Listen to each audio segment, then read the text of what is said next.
Praise the Lord. സ്നേഹമുള്ളവരെ, ഇന്ന് നാം വിചിന്തനം ചെയ്യുന്ന തിരുവചനം 1 പത്രോസ് 1 അധ്യായം 15 തിരുവചനമാണ്.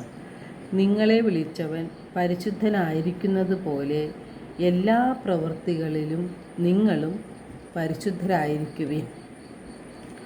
ദൈവം നമ്മെ വിളിച്ചിരിക്കുന്നത് അശുദ്ധിയിലേക്കല്ല, വിശുദ്ധിയിലേക്കാണ്.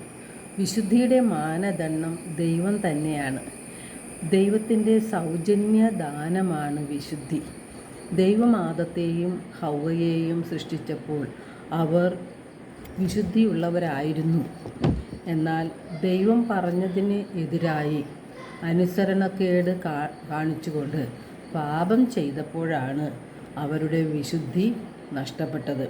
അങ്ങനെ മനുഷ്യവംശം മുഴുവൻ പാപത്തിന് അടിമകളായി മാറി.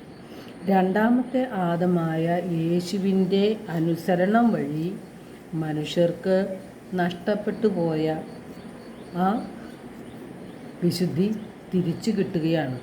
പിതാവിൻ്റെ ഹിതപ്രകാരം യേശു നമ്മുടെ പാപങ്ങളെല്ലാം ഏറ്റെടുത്ത് നമുക്ക് വേണ്ടി കാൽവരി കുരിശിൽ ജീവൻ ബലിയർപ്പിച്ചു. അതിനാലാണ് നാം നമ്മുടെ സ്വന്തമല്ലെന്നും യേശുവിൻ്റെ തിരുരക്തത്താൽ വിലയ്ക്ക് വാങ്ങപ്പെട്ടവരാണ് എന്നും പറയുന്നത്.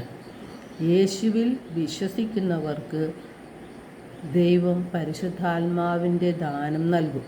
പാപബോധവും പശ്ചാത്താപവും മാനസാന്തരവും അവർക്ക് നൽകും. അപ്പോൾ പരിശുദ്ധാത്മാവിനാൽ നയിക്കപ്പെടുന്ന ഒരു ജീവിതം മനുഷ്യർക്ക് ലഭിക്കും. ജീവിത വിശുദ്ധി നമുക്ക് എങ്ങനെ പ്രാപിക്കാൻ കഴിയും? യേശുവിൻ്റെ വിശുദ്ധിയിലേക്ക് നാം വളരണം. കാരണം പരിശുദ്ധനായവൻ ഒരുവൻ മാത്രമേ ഉള്ളൂ, ദൈവവും മനുഷ്യനുമായ യേശു. അപ്പോൾ യേശുവിൻ്റെ വചനങ്ങൾ നാം സ്വീകരിച്ച് അതിൽ വിശ്വസിച്ച് അതനുസരിച്ച് ജീവിക്കുമ്പോൾ നമ്മുടെ ജീവിത രീതി മാറും. പാപങ്ങളിൽ നിന്നും പാപ സാഹചര്യങ്ങളിൽ നിന്നും അകന്നു ജീവിക്കാൻ നമുക്ക് കഴിയും.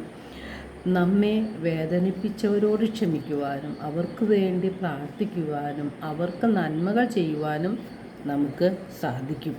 അതുപോലെ നമ്മുടെ ഹൃദയത്തിലുള്ള വെറുപ്പും വാശിയും വൈരാഗ്യവും പ്രതികാര ചിന്തകളും സ്വാർത്ഥതയുമെല്ലാം നമ്മിൽ നിന്ന് അകന്നു പോകും. വിദ്വേഷവും വെറുപ്പുമെല്ലാം ഹൃദയത്തിൽ നാം സൂക്ഷിക്കുമ്പോൾ വിദ്വേഷം മൂലം നാം അശുദ്ധരായി മാറുകയാണ് എന്ന് വിശുദ്ധ പൗലോസ്ലീഹ നമ്മെ ഓർമ്മിപ്പിക്കുന്നുണ്ട്. അപ്പോൾ എല്ലാത്തരം തിന്മകളും നാം ഉപേക്ഷിച്ച് നമ്മുടെ ആത്മാവിനെ രക്ഷിക്കാൻ കഴിവുള്ള ദൈവത്തിൻ്റെ വചനത്തെ നാം സ്വീകരിക്കുമ്പോഴാണ് വിശുദ്ധിയിലേക്ക് വളരാനായിട്ട് നമുക്ക് സാധിക്കുന്നത്. നമ്മെ സ്നേഹിക്കുന്നത് പോലെ തന്നെ നമ്മുടെ സഹോദരങ്ങളെയും സ്നേഹിക്കാൻ അപ്പോൾ നമുക്ക് സാധിക്കും. എല്ലാവർക്കും ഒരു നല്ല ദിനം ആശംസിക്കുന്നു. ദൈവം നമ്മെ ഓരോരുത്തരെയും സമൃദ്ധമായി അനുഗ്രഹിക്കട്ടെ.